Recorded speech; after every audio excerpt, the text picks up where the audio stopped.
بسم اللہ الرحمن الرحیم۔ اللہم صلی علی سیدنا و مولانا محمد و علی آلہ و صحبہ و بارک وسلم۔ تو ویورز، چلتے ہیں نظامی بنصری کتاب کے اگلے حصے کی طرف۔ دلی کا بازار۔ میں رات امیر خسرو کے مکان پر دیر تک جاگتا رہا، لہٰذا صبح آنکھ دیر میں کھلی۔ خادموں سے معلوم ہوا کہ امیر خسرو اور خواجہ حسن دونوں سویرے سویرے دربار میں چلے گئے کہ آج کوئی خاص جشن تھا اور دیر سے آئیں گے۔ میں نے واپس اپنی قیامگاہ جانا مناسب سمجھا، چنانچہ چھاؤنی کی جانب روانہ ہو گیا۔ راستے میں دلی کا بازار ملا۔ یہاں بخارا، ترکستان اور ایران کا سامان بکتا ہے۔ میں آہستہ آہستہ ان دکانوں کو دیکھتا جاتا تھا۔ ہر قسم کے کپڑے، پوستین، کمبل، قالین، کمانے، ڈھالیں، تیر، تلواریں اور خنجر ان میں نظر آئے۔ دکاندار بھی اکثر انہی ملکوں کے تھے۔ میں ایک دکان پر کھڑا ہو گیا اور دیکھنے لگا۔ یہ دکان کسی ترک کی تھی، مگر وہاں سامان فروخت کرنے والا ایک ہندوستانی نوکر تھا۔ اس سے میں نے ان ہتھیاروں کی قیمت پوچھی اور یہ معلوم کیا کہ یہ کن کن ملکوں کے بنے ہوئے ہیں۔ وہ بہت اخلاق سے ملا اور میرے سوالوں کا جواب دیتا رہا۔ اس نے میرا حال دریافت کیا۔ میں نے اسے حقیقت بتائی۔ جب اس نے حضرت خواجہ نظام الدین اولیاء رحمۃ اللہ علیہ اور امیر خسرو کا نام سنا تو خفا ہو گیا۔ کہنے لگا، یہ دونوں بے دین ہیں، اعلانیہ گانا سنتے ہیں اور قوالوں کی مجلسوں میں ناچتے ہیں، حالانکہ اسلامی شریعت میں مسلمانوں پر گانا اور باجا سننا حرام ہے۔ امیر خسرو کے پیر لوگوں سے اپنی تعظیم کرواتے ہیں۔ انہوں نے مکر اور فریب کا جال بچھا رکھا ہے۔ مجھے اس کی باتیں سن کر بہت غصہ آیا۔ میں نے کہا، بس اپنی زبان بند کرو، میں اس سے زیادہ ان کے خلاف سننا نہیں چاہتا۔ دکاندار نے تعجب سے مجھ کو دیکھا، پھر کہنے لگا، تم ابھی کہتے تھے کہ تم ہندو ہو، پھر تمہیں ایک مسلمان فقیر سے اتنی ہمدردی کیوں ہے؟ میں نے اسے جواب دیا، میں دکن سے محض انہی کی زیارت کرنے کے لیے دلی آیا ہوں۔ میں نے ان کی مجلس کو دیکھا ہے اور ان کی باتیں سنی ہیں۔ ان کے مقبول مرید امیر خسرو کے یہاں کل رات کو میں رہا تھا۔ میں نے ان سب میں کوئی بات مکر و فریب کی نہیں دیکھی۔ یہ ٹھیک ہے کہ لوگ امیر خسرو کے پیر کے سامنے اپنا سر تعظیم کے لیے جھکاتے ہیں، مگر میں نہیں جانتا کہ اسلامی شریعت کا کیا حکم ہے، کیونکہ میں مسلمان نہیں ہوں، اور گانے کی نسبت بھی مجھے خبر نہیں کہ وہ اسلامی شریعت میں اچھا ہے یا برا، مگر یہ ضرور جانتا ہوں کہ امیر خسرو اور ان کے پیر میں کوئی بات مکر و فریب کی نہیں ہے۔ پھر میں نے اس دکاندار سے سوال کیا، کیا تم کبھی امیر خسرو کے پیر کے پاس گئے ہو اور تم نے ان کی مجلس کو دیکھا ہے؟ دکاندار نے میرا یہ سوال سن کر کہا، میں ایسے شخص کی مجلس میں جانا گناہ سمجھتا ہوں جو لوگوں سے اپنی تعظیم کراتا ہو اور گانا اور باجا سنتا ہو۔ میں نے اس دکاندار سے کہا، تم وہاں ایک دفعہ جاؤ اور ان کو دیکھو۔ سنی سنائی باتوں پر رائے قائم کرنا عقل مندی نہیں۔ مجھے دیکھو، میں ہندو ہوں اور اتنی دور سے ان کی زیارت کرنے آیا ہوں۔ میرا گھر دلی سے 1000 کوس کے قریب ہے۔ دکاندار نے مجھ سے پوچھا، تم نے انہیں بغیر دیکھے اتنا بڑا سفر کیوں کیا؟ میں نے اسے جواب دیا، ان کے ایک مرید سے حالات سنے اور میرے دل میں ان کی محبت پیدا ہو گئی۔ دکاندار نے میری یہ بات سن کر کہا، گویا تم نے بھی محض سنی سنائی بات پر یقین کر لیا، حالانکہ ابھی مجھ سے کہتے تھے کہ سنی سنائی بات پر رائے قائم کرنا عقل مندی نہیں۔ اس بات سے میں کچھ لاجواب سا ہو گیا، مگر فوراً ہی اس سے کہا، میں کہہ چکا ہوں کہ میں ہندو ہوں، مسلمان نہیں، مگر امیر خسرو کے پیر کے ذکر میں کچھ ایسا اثر تھا کہ میں بیان نہیں کر سکتا، یہ مجھے 1000 کوس سے کھینچ لایا۔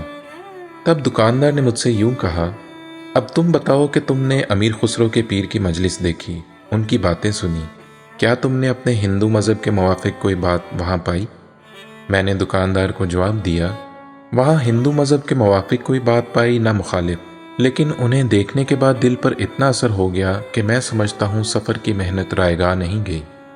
دکاندار بولا، امیر خسرو کی ماں ہندو ہے، اس لیے وہ ہندوؤں کی بہت حمایت کرتا ہے۔ اس نے ایک شعر میں کہا ہے، خلق می گوید کہ خسرو بت پرستی می کند، آرے آرے می کنم با خلق و عالم کار نیست۔ خلق کہتی ہے کہ خسرو بت پرستی کرتا ہے، ہاں ہاں میں ایسا کرتا ہوں، مجھے دنیا والوں سے کوئی کام نہیں ہے۔ تم بھی بت پرست ہو، تمہارا دوست خسرو بھی بت پرست ہے اور اس کا پیر بھی کچھ ایسا ہی ہوگا، اس لیے تم اس کے گرویدہ ہو گئے۔ اب میں اپنے غصے کو نہ دبا سکا، دکاندار سے کہا، میں زیادہ ٹھہرنا نہیں چاہتا، مجھے بہت صدمہ ہوا ہے کہ میں یہاں کیوں ٹھہرا، نہ ٹھہرتا نہ تم سے ایسی باتیں سننی پڑتی۔ دکاندار ہنس کر بولا، میں صاف اور کھرا آدمی ہوں، تم مسافر اور اجنبی ہو، پھر مسلمان حکومت کے ذمہ ہو، لہٰذا تمہیں برائی سے بچانا ضروری سمجھا۔ میں نے اس کی بات سن کر پوچھا کہ ذمہ کا کیا مطلب ہے؟ اس نے بتایا، غیر مسلم شخص جو اسلامی حکومت میں رہتا ہو اور اس کی حفاظت حکومت پر فرض ہو۔ تب میں نے دکاندار سے کہا، میں نے لفظ ذمہ آج تم سے سنا اور اس کا مطلب سمجھا، اس واسطے تم میرے استاد ہوئے۔ چلتے چلتے میں تم سے دوبارہ درخواست کرتا ہوں کہ تم ایک دفعہ حضرت خواجہ نظام الدین اولیاء رحمۃ اللہ علیہ کی مجلس میں جاؤ۔ چونکہ تم نے مجھے ذمہ سمجھ کر نیک نیتی سے مجھے فائدے کی بات بتائی، لہٰذا اس کی شکر گزاری میں ضروری سمجھتا ہوں کہ تمہیں بھی غلط فہمی سے بچاؤں۔ اچھا، میں شام کو ضرور جاؤں گا، مگر تم اس کا وعدہ کرو کہ اگر مجھ سے پہلے وہاں پہنچ گئے تو میری مخالفت کا ذکر نہ کرنا، تاکہ میں دیکھوں کہ حضرت خواجہ نظام الدین اولیاء کو میرے خیالات کی خبر ہوتی ہے یا نہیں۔ میں شام تک تمہارے پاس ٹھہرتا ہوں، پھر اکٹھے ہم دونوں وہاں چلیں گے اور میں ایسی جگہ بیٹھوں گا کہ حضرت رحمۃ اللہ علیہ کی نگاہ مجھ پر نہ پڑے اور تم مجھے دیکھتے رہو۔ میں نے دکاندار سے کہا اور وہیں ٹھہر گیا۔ حضرت خواجہ رحمۃ اللہ علیہ کی کرامت۔ شام کے وقت ہم دونوں خانقاہ میں داخل ہوئے، بہت بھیڑ تھی، مجلس میں جگہ نہ تھی، میں سب کے پیچھے بیٹھ گیا، مگر دکاندار سیدھا حضرت رحمۃ اللہ علیہ کے سامنے گیا اور سلام کر کے بیٹھ گیا۔ مجھے یہ بات ناگوار معلوم ہوئی، دوسرے لوگوں نے بھی برا محسوس کیا، مگر حضرت رحمۃ اللہ علیہ نے نہایت محبت سے اسے پاس بلا کر بٹھایا اور فرمانے لگے، تم غالباً اسی شہر کے رہنے والے ہو؟ دکاندار نے کہا، حدیث میں آیا ہے یہ دنیا مومن کے لیے قید خانہ ہے اور ہر مسلمان اس دنیا میں مسافر ہے۔ حضرت رحمۃ اللہ علیہ نے جواب دیا، ٹھیک کہتے ہو، مجھے تم نے حدیث یاد دلائی، بڑا احسان کیا۔ میں جب بھی گانا سنتا ہوں تو مجھے رسول اللہ صلی اللہ علیہ وآلہ وسلم کی وہ حدیث یاد آتی ہے کہ آن حضرت صلی اللہ علیہ وآلہ وسلم دو لڑکیوں کا گانا سن رہے تھے کہ اتنے میں حضرت عمر رضی اللہ تعالیٰ عنہ وہاں آئے اور انہوں نے ان لڑکیوں کو گانے سے روکا۔ آن حضرت صلی اللہ علیہ وآلہ وسلم نے فرمایا، عمر، ان لڑکیوں کو گانے بجانے سے نہ روکو، ہر قوم کی ایک عید ہوتی ہے اور آج ان لڑکیوں کی عید کا دن ہے۔ جب حضرت نے یہ بات پوری کی تو دکاندار نے مجھے مڑ کر دیکھا، اس کے چہرے پر خوف طاری تھا۔ اس کے بعد حضرت رحمۃ اللہ علیہ نے فرمایا، مسلمان کو چاہیے کہ ہر وقت اللہ اور اس کے رسول صلی اللہ علیہ وآلہ وسلم کے کلام کو یاد رکھے۔ قرآن مجید میں لکھا ہے کہ اللہ نے فرشتوں کو حکم دیا کہ آدم کو سجدہ کریں۔ قرآن میں یہ بھی لکھا ہے کہ حضرت یوسف علیہ السلام کو ان کے ماں باپ اور بھائیوں نے سجدہ کیا تھا، مگر ایسا کوئی حکم قرآن میں نہیں ہے کہ مسلمانوں کو کسی آدمی کے سامنے ایسا تعظیمی سجدہ نہیں کرنا چاہیے جیسا کہ فرشتوں نے آدم کو کیا تھا اور حضرت یعقوب علیہ السلام پیغمبر نے اپنے بیٹے کو کیا تھا۔ لہٰذا یہ ثابت ہوا کہ عبادت کے سجدے میں اور تعظیم کے سجدے میں بہت فرق ہے۔ اگر فرشتوں کا سجدہ عبادت کا سجدہ ہوتا تو خدا فرشتوں کو حکم دے کے شرک نہ کراتا۔ اگر تعظیم کا سجدہ ناجائز ہوتا تو یعقوب علیہ السلام پیغمبر اپنے بیٹے کو سجدہ نہ کرتے۔ ہم درویشوں کے مسلک میں ادب اور تعظیم ہی سب سے بڑی چیز ہے، اس سے اطاعت پیدا ہوتی ہے۔ خدا نے قرآن مجید میں فرمایا ہے کہ اللہ کی اطاعت کرو، رسول کی اطاعت کرو اور جو تم میں صاحب امر ہوں ان کی اطاعت کرو۔ بس جو لوگ اپنے پیروں کے آگے تعظیماً جھکتے ہیں وہ عبادت نہیں کرتے بلکہ تعظیم کا اظہار کرتے ہیں، جس سے ان میں اطاعت پیدا ہوتی ہے۔